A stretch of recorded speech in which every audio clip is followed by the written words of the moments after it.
Bonjour mes cinquièmes, je vous fais la correction du sujet blanc sur les séquences 1, 2, 3, 1, 3 et 5, pardon. Exercice 1, on vous dit de ranger les nombres suivants, donc ils sont là, donc c'est que des écritures fractionnaires, à vous de les ranger dans le tableau. Ok, donc là vous allez ranger toutes les fractions qui sont égales à ça, et ainsi de suite. Ok, regardez bien à quoi ça correspond à chaque fois. 3 septièmes et 3 quarts, c'est pas pareil, faites attention. Donc là, comment on fait pour faire ça? Eh ben, il faudra simplifier les fractions parce que peut-être que ça c'est égal à ça ou ça ou ça. Ok, donc là, ben, comme là ça se voit peut-être pas bien dans l'état, et ben, il faudrait qu'on simplifie. Donc là, on vous demande de faire sur l'énoncé, oui, la réponse vous mettrez sur l'énoncé. Donc par exemple de 27 sur 63, vous allez ranger ici ou ici ou ici sur l'énoncé. Mais par contre, au brouillon, vous êtes censé simplifier ça pour savoir à quoi ça correspond. Alors comment on fait? Donc ici on voit que bah, là il faut connaître cette table de multiplication pour savoir par quoi on peut diviser le numérateur et le dénominateur. Donc là je vois que par exemple on peut diviser par 9, les deux sont en table de 9 ou une table de 3 on va dire, mais table de 9 c'est possible parce que lui c'est 9 fois 3 et là c'est 9 fois 7. Donc ça on sait qu'on peut diviser par 9, on aura un nombre entier en résultat. Ok, donc là on peut diviser par 9 parce qu'on connaît nos tables de multiplication. Ça, c'est 9 fois 3. Ok, donc là, si c'est 27, on divise par 9, ça me donne 3. Et là, si on divise par 9, ça me donne 7. Donc celle-ci, c'est 3 septièmes. Celle-ci, on va la ranger dans la case au centre. Donc là, on peut déjà écrire à coup sûr que ça vaut ça. Ok, on passe à la deuxième. 15 sur 20. Pareil, on voit que c'est dans la table de 5. On peut diviser par 5. Donc on écrit, je vais faire un accéléré un tout petit peu, mais je fais une dernière fois. Ça fait 15, on peut diviser par 5 parce qu'on connaît bien nos tables de multiplication. Hop, ça fait 3. Et ça, je coupe en 5. Le 20 divisé en 5, ça donne 4. Donc là, 3 quarts, et donc c'est que cette case-là, lui va aller dans la case 3 quarts, c'est égal. Ok, vous voyez bien que ici, pour passer de 3 quarts à 15 vingtièmes, et ben je multiplie le numérateur et le dénominateur par 5. Donc pour aller dans un sens ou dans l'autre, ok. Je vous rappelle que simplifier, ça veut dire avoir des nombres plus petits et que la fraction reste égale. Ok, deux conditions égales et en plus les nombres sont plus petits. Ici 3 quarts, et bien, bah, ce sont des nombres plus petits que 15 vingtièmes. On dit que la fraction elle est simplifiée. Ok, 12, 30. Donc je vais essayer d'aller un peu plus vite pour pas que la correction dure d'une heure. On peut diviser par 6. Donc si on divise par 6, ça me donnera 2. Et là, ça me donne... si on divise par 6, ça fait 2 cinquièmes. Ok, 2 cinquièmes, c'est cette fraction-là. Donc 12 sur 30, on aurait dû la ranger ici. Le 6 sur 14, on sait qu'on peut diviser par 2. Donc si on divise par 2, ça fait 3 sur 7. Donc 3 sur 7, c'est ici. Donc là, c'est le 6 14e. Là, on va mettre un petit séparateur. Ok, celle-ci c'est bon, celle-ci c'est bon, celle-ci c'est bon, celle-ci c'est bon. Pour être sûr qu'on ne fait pas deux fois la même chose. 10 sur 25, on sait qu'on peut diviser par 5 parce que les deux sont dans la table de 5. Si on divise par 5, ça me donnera 2 sur 5. Ok, donc celle-ci va se ranger là, 10 sur 25. Ok, c'est fini, on barre. 9 sur 12, les deux sont dans la table de 4, enfin dans la table de 3, on peut diviser par 3 en haut, diviser par 3 en bas, qui donnera 3 quarts. Donc 9, 12e est là. Ensuite, le 14, là je vois que c'est remarquable, c'est divisible par 7, donc ça fait 2 septièmes. Donc 2 septièmes, lui va aller... non, je me suis trompé. On peut diviser par 7. Donc si on divise par 7, ça me donne 2 cinquièmes, pardon. Ici, je me suis trompé. Donc là, c'est un 5, pardon. On divise par 7, on divise par 7, donc ça fait 2 cinquièmes. 2 cinquièmes, c'est ici, 14 sur 35. Ok, et après le dernier, 24, 32, on voit que les deux sont dans la table de 8. Là, c'est 8 fois 3. Là, c'est 4 fois 8. Donc ça fait 3 quarts, ça. On peut diviser par 8, diviser par 8. Ça fait 24 ici, et là, 32. Ok, donc les séparateurs ici. Ok, on est bon. Voilà la correction de l'exercice 1. Alors, simplifier au maximum les fractions dans l'exercice 2. Exercice 2, donc je vais le faire ici. Donc 36 sur 60, on vous demande de simplifier au maximum. Parce qu'on pourrait très bien simplifier par 2, parce que les deux sont paires, on peut forcément diviser par 2. Donc j'écris ça, on divise par 2. Et 30, on divise par 2. Ok, qui me donne 18 sur 15. Ok, là, c'est vrai qu'on l'a simplifié, mais on n'a pas simplifié au maximum, parce qu'on peut aller encore plus loin ici. On voit que les deux ne sont pas paires, on ne peut pas le diviser par 2. Ok, on va tester autre chose. Et bien les deux sont dans la table de 3. Donc lui, c'est 18, on peut partager en 3. 15, on divise par 3. Là, ça me donnera 6 sur 5. Ok, là, ça donne, je vérifie bien le calcul. Ok, ça donne bien ça. Et bien là, je peux pas aller plus loin. parce qu'on ne peut pas diviser par 2, on ne peut pas diviser par 3 à cause du 5, on ne peut pas diviser par 4, aucun des deux n'est divisé par 4, et ainsi de suite. On teste pour savoir est-ce qu'on peut diviser par quelque chose ou pas. Donc là, on a obtenu la fraction irréductible, la fraction simplifiée au maximum pour la question A. Question B, le 63, 84. Alors, qu'est-ce qu'on remarque? On ne peut pas diviser par 2. Est-ce qu'on peut diviser par 3? Oui, on peut diviser par 3. Parce que là, c'est un multiple de 3. C'est comme si c'était... Bah, c'est 3 fois 21 en fait. Ok.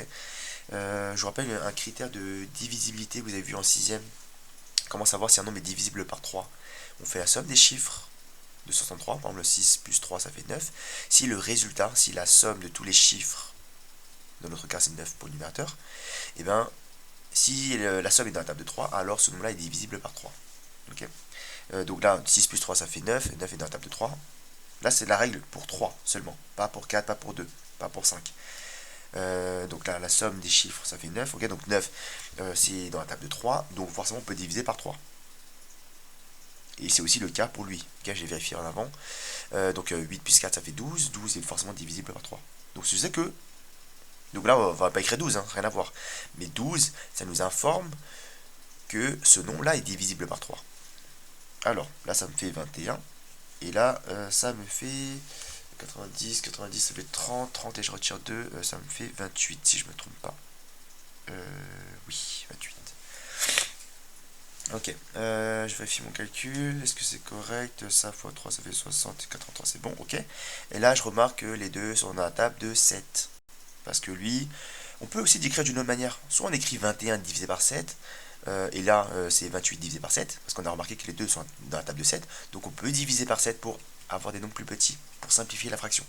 Soit on écrit comme ceci, donc 21 divisé par 7, soit on peut écrire que on décompose 21 en 7 fois 3. D'accord? On décompose, on dit que 21 c'est comme 7 fois 3, et là c'est 7 fois 4.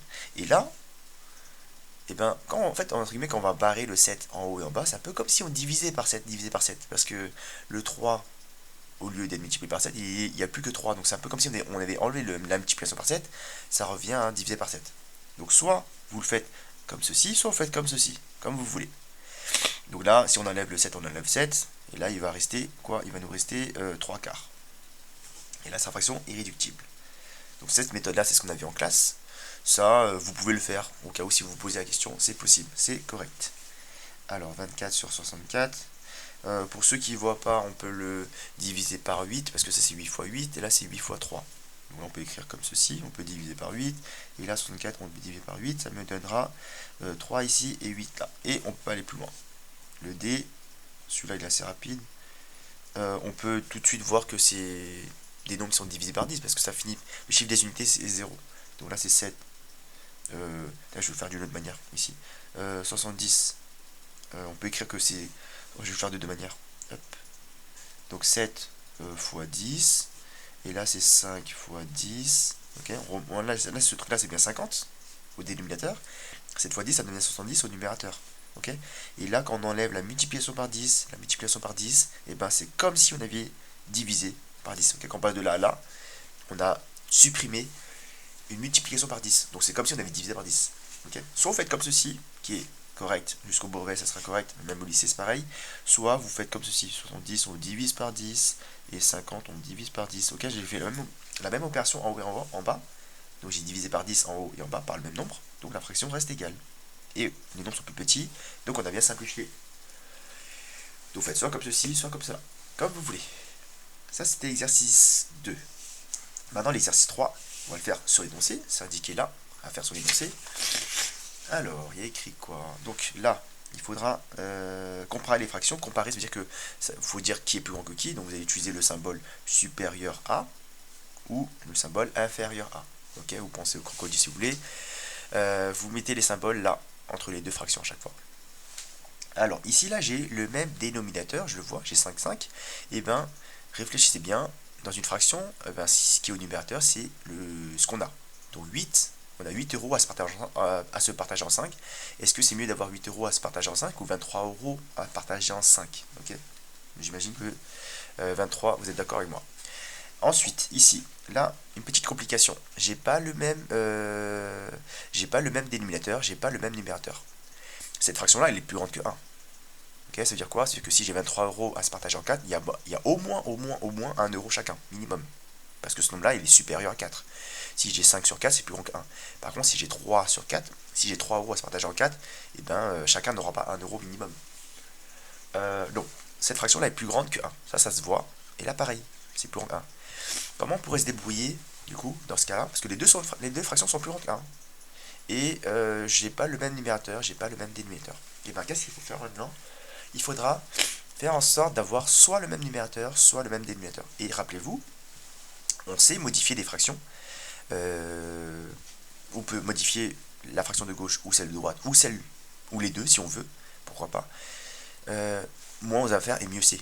Okay, moins on avait de calculs à faire et plus ça sera rapide. Donc le 23 sur 4, je vais le modifier. Je vais la modifier, pourquoi? Parce que là, tu vois que le 4 ici, il y a juste un petit truc à faire pour que le 4 devienne un 12, pour que je puisse comparer facilement, comme dans la question A. Donc là, le 4, qu'est-ce qu'on pourrait faire pour que 4 devienne 12? Il faudrait multiplier par 3. Donc si on fait 4 fois 3, comme j'ai multiplié par 3 en bas, pour que la fraction reste égale, il faut que j'en fasse de même au numérateur. Donc le 23 fois 3, ça me donne 69, je crois. Et là, ça fait 12. Ok, ça fait 63. Et donc, cette fraction-là et cette fraction-là sont les mêmes. Parce que j'ai bien respecté la règle. J'ai multiplié par 3 en haut, par 3 en bas, par un même nombre, différents de 0. On peut multiplier ou diviser. Ok, donc, en général, c'est plus simple de multiplier, de faire en sorte que le petit devienne le grand. Le 4 devienne 12. On pourrait faire aussi 12 divisé par, 12 faire divisé par 3 pour arriver à 4. On peut aussi. Sauf que là, ce nombre-là divisé par 3, vous allez être embêté, je pense. Donc c'est mieux que le petit devienne le grand. Et en général, c'est plus facile de multiplier que de diviser.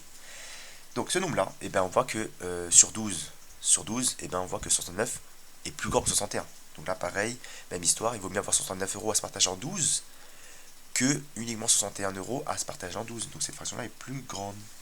Parce que lui, c'est lui. Ok, ensuite, là, qu'est-ce que j'ai?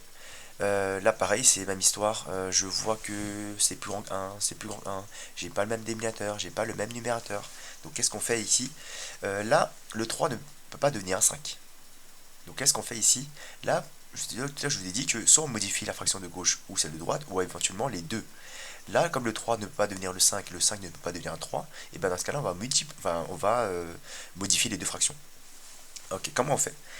Eh ben, la fraction qui est là, celle qui est à gauche, ici je vais la faire en vert, donc là, on va utiliser, entre guillemets, la technique des voisins. Enfin, ça, c'est une technique, c'est le nom que j'ai donné, hein, d'accord? Ça n'existe pas, mais c'est la technique que j'ai donnée, le nom. Le 5, son voisin, c'est 3. Donc on va multiplier par 3 en bas, 3 en haut. Et lui, le 3, son voisin, c'est 5. Ok, rien à voir avec le 5 du haut, rien à voir. Ok, on regarde que les chiffres du bas, ici. 5 et 3, et donc là, on va multiplier par 3 ici. Si on a multiplié par 3 en bas, automatiquement en haut, pareil. Lui, son voisin, au 3, c'est 5. Ok, on va multiplier par 5 en haut. Même s'il y a 5 en haut, on va multiplier par 5, pareil. Donc là, on va faire 11 sur 3. On va multiplier par 3 en haut, par 3 en bas. Qui nous donnera 33. J'ai fait une bêtise. C'est un 5 là. Et donc, ça fait 15. Ok? Parce que là, je pense que vous avez compris que si lui, je multiplie par 3, ça me donne 15. Et lui, si je multiplie par 5, ça me donne 15. Okay, en gros, lui fois lui, c'est pareil que lui fois lui. Donc ça donne 15 dans les deux côtés. Et dès que j'aurai le même dénominateur, et ben ça sera facile de comparer. Donc ça, c'est la fraction qui est à gauche. Et celle de droite, le 5 tiers, et ben je vais multiplier, on a dit, par son voisin, le voisin d'en bas. Hein. Et là, ça me donne 25 sur 15. Okay, et là, du coup, je peux comparer très facilement et voir que 33 est plus grand que 25. Donc, comme j'ai le même dénominateur, il vaut mieux, enfin, dès que j'ai le même dénominateur, et bien c'est facile, je vais dire que c'est ainsi. Ensuite, pour le D, qu'est-ce qu'on voit? Et bien là, je vois que j'ai pas le même dénominateur, mais j'ai le même numérateur. Le même raisonnement que tout à l'heure, pareil que celui-ci. Ce qui est en haut, c'est ce qu'on a, et en bas, c'est en combien on partage. Alors, il vaut mieux avoir 74 euros à se partager en 6, ou la même somme à se partager en 11. Si on se partage ça en 11, la même somme, 74, et bien, si on se partage en 6, et bien on aura une plus grosse part. Donc, ça, sans calcul, on peut deviner que ça ceci est plus grand que ça. plus on partage, plus la part est petite. Vous imaginez bien, si j'ai une tarte, on partage ça en 3, ça fait une part quand même conséquente. Mais si on partage la part, on partage en 28, ça fait des très très petites parts chacun. Alors, ici, là il faut analyser un tout petit peu, parce que là j'ai fait exprès de prendre des chiffres horribles. Là je vois que dans la fraction de gauche, eh ben, 79 il est plus grand que 78. Enfin que 68. Si j'ai 79 euros à se partager en 68, ça fait au moins 1 euro chacun. Parce qu'il y a plus d'argent que de personnes avec qui on partage. Donc ça, on voit que c'est plus grand que 1. Et lui par contre, vous voyez, c'est plus petit que 1. Si j'ai 42 euros, ok, c'est quand même beaucoup, mais par contre on est 47, donc il n'y aura pas 1 euro chacun. Donc là, je vois que cette fraction-là est plus grande que celle de droite. Voilà. Ensuite, dernier, là pareil, on regarde, les fractions sont plus grandes 1, ok, tous les deux, j'ai pas le même dénominateur, j'ai pas le même numérateur, on va se permettre de modifier les fractions pour que on obtienne soit le même numérateur, soit le même dénominateur. Ok, on regarde, là je choisis des nombres pas trop compliqués, là le 5 on peut multiplier uniquement par 3 pour que on obtienne 5 au dénominateur. Donc là on va multiplier par 3 en haut et en bas. Et là j'obtiendrai 51 et là j'obtiendrai 15. Et là on voit que 51, là j'ai bien 15 au dénominateur, 15 au dénominateur, et bien 51 est plus grand. Donc là, symbole. Et voilà, les explications ont été données. Maintenant l'exercice 4. L'exercice 4, il faudra faire sur une feuille de classeur, donc je vais le faire sur ma feuille de brouillon. Alors l'exercice 4, hop, exercice 4, hop, il y a écrit quoi? Détailler les étapes de calcul et donner une phrase réponse. Dans une chasse au trésor, 180 pièces étaient éparpillées dans une salle. Paul, Nawel, Kani, Eric ont participé à cette chasse au trésor. Paul a amassé 2/9 de toutes les pièces. Ok, on va d'abord calculer petit à petit, parce qu'il est marqué de donner le butin amassé par les 4 personnes. Donc le butin, c'est un peu comme la récolte, ou... Ouais, on va dire ça, la récolte. Okay. Donc, Paul, moi je vais mettre Paul ici, et ben il a amassé 2/9 de toutes les pièces. Ok, quand on vous dit par exemple 3 quarts de 17, et ben vous allez faire 3 quarts fois 17. Là c'est 2/9 de toutes les pièces. Combien y a-t-il de pièces? 180. Ok, vous faites un petit calcul. Là 2/9, si je divise par 9, ça me donne 20, je crois. 20, ça fait 40, je crois. 40 pièces. Vous avez, là pour le faire, on peut faire 2 fois 180 qui donne 360. 360, si vous voulez, vous faites de tête ou alors vous la posez l'opération. D'accord, vous n'aurez pas droit à la calculatrice. J'ai choisi des nombres qui sont faisables de tête. Ou alors vous le faites à la main, ça ne prendra pas non plus trop longtemps. Ça c'est pour Paul. Pareil pour Nawel, elle a eu 4/12 de quoi 4/12 de 180, de toutes les pièces. Il est marqué que Nawel en a amassé. Donc ça reprend le nombre de pièces. Ok, ça ne change pas. Pour le nombre de pièces, c'est toujours 180. Elle a amassé 4/12 de toutes les pièces. Donc là, 4/12, c'est comme un tiers. D'accord, 4/12. Soit vous faites comme ça. Donc si vous faites comme dans le cours, donc 4 fois 180. 4 fois 180 divisé par 12. 4 fois 180. Alors si on pose l'opération, c'est 4 ça, vous la posez, vous allez voir, ça ne prendra pas trop longtemps, ça fait 3 ici et ça fait 7. 720, ok, quand je pose l'opération, je me débrouille. 720, je coupe en 12, là pareil, on le fait à la main, ou alors on le fait... ou alors on fait des têtes, mais vous n'aurez pas droit à la calculatrice. Ça fait 60 pièces, ici, là, Paul, 40, et Kani en a amassé un sixième. Un sixième fois 180, ça me donne quoi? Ça fait 1 fois 180, ça fait 180. 180 coupé en 6, ça me donne 30. Ok, là je vois le butin amassé par chaque personne. Et ensuite, donc Eric a amassé 12 pièces. Ok, c'est pas 12 fois 480, c'est 12 pièces seulement. Il arrive en retard, il a amassé que 12 pièces. Et donné le bulletin de chacun. Vous faites une phrase, Paul a amassé ça, Nawel, Kani, Eric, 12. Exercice 5. Exercice 5, répondre aux questions en s'appuyant sur... Quelle est la proportion de beige au spectacle? Alors, donc là c'est l'exercice 5. Donc il y a écrit quoi? Donc la proportion. La proportion c'est une fraction. Ok. Donc en haut, c'est de quoi on parle? La proportion de quoi? De belge. On parle pas d'enfant, on parle pas d'espagnol, on parle de belge. Belge, c'est-à-dire qu'on ne précise pas l'âge. On ne précise pas si c'est un enfant ou un adulte ou un adolescent. Donc belge, on va prendre la somme totale de tous les belges. Ok, donc il y en a combien en total? 18. il y a 18 Belges, pardon, sur le total de personnes. Donc là, faites le total de toutes les personnes ici. Donc là, vous pouvez très bien écrire sur le sujet, ça ne me dérange pas.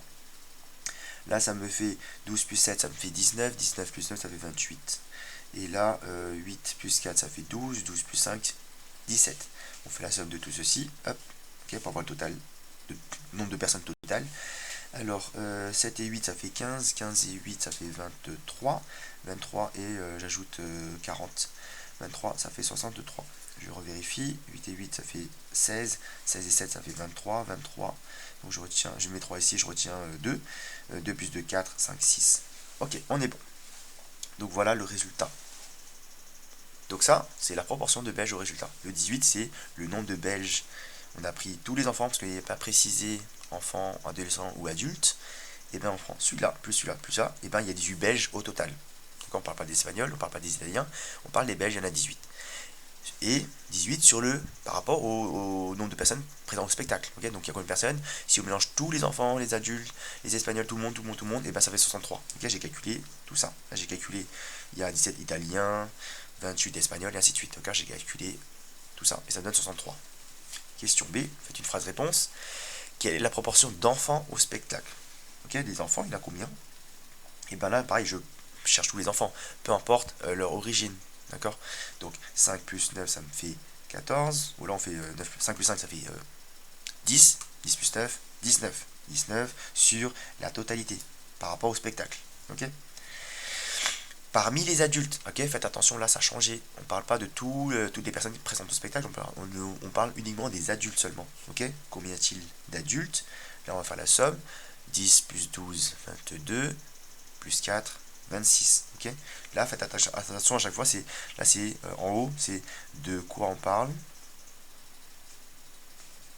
Et ici sur total. Et là, il faut faire attention, sauf préciser.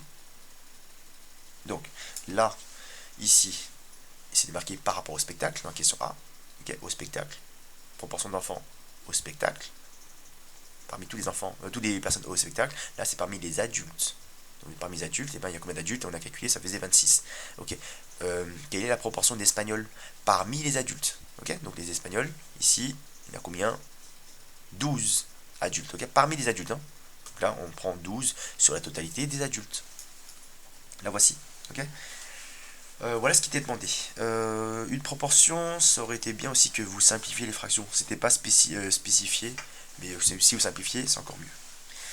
Dernier exercice, exercice 6. Alors, l'exercice 6, je vais recopier ça et je vais la faire dans une autre vidéo. Tac, 1 plus 5.